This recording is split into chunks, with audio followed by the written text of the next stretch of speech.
పెద్దలు సభాధ్యక్షులు ఏఐసిసి కార్యదర్శి అన్న సంపతన్న గారికి, అదేవిధంగా వేదిక మీద ఉన్నటువంటి పెద్దలు అతిరథ మహారథులు, వేదిక ముందున్నటువంటి కాంగ్రెస్ పార్టీ కుటుంబ సభ్యులు, యువజన కాంగ్రెస్ నాయకులు, అదేవిధంగా విద్యార్థి నిరుద్యోగులు, పత్రికా మిత్రులు, ప్రతి ఒక్కరికి పేరు పేరున నమస్కారాలు.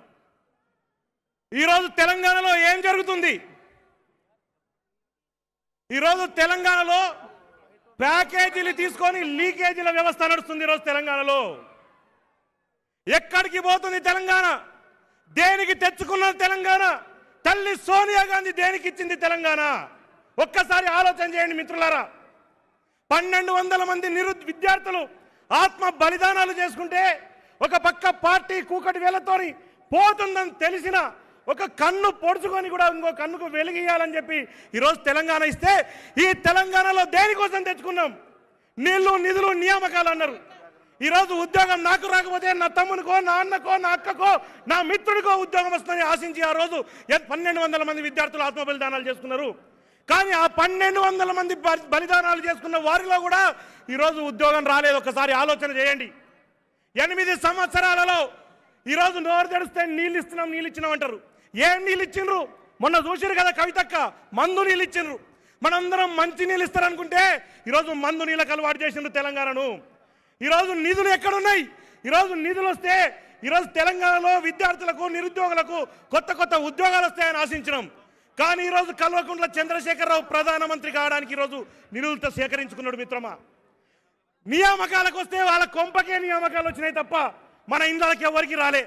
ఒకవేళ వచ్చినా, నా నోటిఫికేషన్లు వేసినా, ఆ నోటిఫికేషన్లు ఎమ్మెల్యేల పిల్లలకో, ఎమ్మెల్యేల చుట్టాలకో, మంత్రుల చుట్టాలకో, పెద్ద పెద్ద ఆఫీసర్ల చుట్టాలకో ప్యాకేజీలు తీసుకొని లీకేజీలు ఇస్తే వ్యవస్థ ఈరోజు తెలంగాణలో ఏర్పడింది. ఈ వ్యవస్థని అంతమొందించాలంటే మళ్ళీ కాంగ్రెస్ ప్రభుత్వం అధికారంలోకి రావాల్సిందే. ఆ రోజు ఇదే వేద విద్యార్థుల కోసం ఇదే ఎల్బీ నగర్లో, ఇదే అశోక్ నగర్లో ఎంతో మంది విద్యార్థులు ఒక్క చిన్న గదిలో 5 మంది 6 మంది ఉండి ఇంటి దగ్గర నుంచి 1000 రూపాయలు ఇస్తే తినక పండుకోక పొద్దున్న లేచి లైబ్రరీల చుట్టూ తిరిగి రోజు చదువుకొని ఉద్యోగం కోసం రాస్తే, ఈరోజు లీకేజీలు చేసి వాళ్ళందరినీ నాశనం చేసిన వ్యవస్థ టీఆర్ఎస్ ప్రభుత్వం.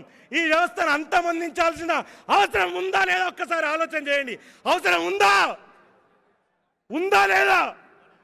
కాబట్టి మిత్రమా, ఒక్కటే ఆలోచన చేయండి. రాబోయే రోజుల్లో కాంగ్రెస్ పార్టీ అధికారంలోకి వస్తే ప్రతి నిరుద్యోగికి ఈ కష్టం లేకుండా 2018లో ఏదైతే మనం ఆశించినామో ఆ 3016 రూపాయలు తెచ్చుకునే పరిస్థితి ఉంది. ఆ విషయాన్ని ఇప్పుడు మేడం చెప్తారని కూడా మీ అందరికీ తెలియజేస్తా ఉన్నాం. మీ అందరికీ ఒక్కటే చెప్పదలుచుకున్నాం. చాలా మంది యువకులకు ఒక విషయం చెప్పదలుచుకున్నాం. రాబోయే రోజుల్లో టీఆర్ఎస్ నాయకులు దండిగా సంపాదించారు పైసలు. కాబట్టి వాడు ఇచ్చే 5000 10,000 తీసుకోవాల్సిన అవసరం ఎవరికీ లేదు. ఎంతో మంది ఇది చూస్తున్నటువంటి తల్లిదండ్రులకు కూడా ఒకటే చెప్పదలుచుకున్నాం. ప్రతి ఒక్క విద్యార్థికి టీఆర్ఎస్ ప్రభుత్వం 1,50,000 రూపాయలు అప్పుంది. అక్షరాల 1,50,000 రూపాయలు. 2018 నుంచి ఈ రోజు వరకు 1,50,000 రూపాయలు, రోజుకు 3,000 రూపాయలు వేస్తే 1,50,000 రూపాయల అప్పు ఉంది.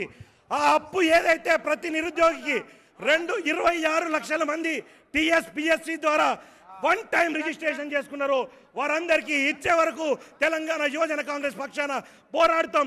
అందులో మీరందరూ భాగస్వాములు కావాలని కోరుకుంటూ, రాబోయే రోజుల్లో మనందరం చేయి కలిపి కాంగ్రెస్ పార్టీ జెండాను ముందుకు తీసుకుపోవాల్సిన అవసరం ఉందని చెప్పి తెలియజేస్తూ సెలవు తీసుకుంటున్నా. జై హింద్, జై కాంగ్రెస్, జై భారత్. రాహుల్ గాంధీ గారి నాయకత్వం, కాంగ్రెస్ పార్టీ, ప్రియాంక గాంధీ గారి నాయకత్వం, రాహుల్ గాంధీ, రేవంత్ రెడ్డి గారి నాయకత్వం. జై కాంగ్రెస్, జై హింద్. హాయ్ ఫ్రెండ్స్, మా టుడే టుమారో యూట్యూబ్ ఛానల్ చూస్తున్నందుకు చాలా థ్యాంక్స్. మరిన్ని లేటెస్ట్ వీడియోస్ కోసం వెంటనే సబ్స్క్రైబ్ చేయండి. అలాగే ఈ బెల్ ని కూడా రింగ్ చేసేయండి. మా నోటిఫికేషన్స్ అన్ని మీ మొబైల్లో వస్తాయి. అలాగే మా వీడియోస్ మీకు నచ్చితే లైక్ చేయండి, షేర్ చేయండి, నచ్చకపోతే కామెంట్ చేయండి.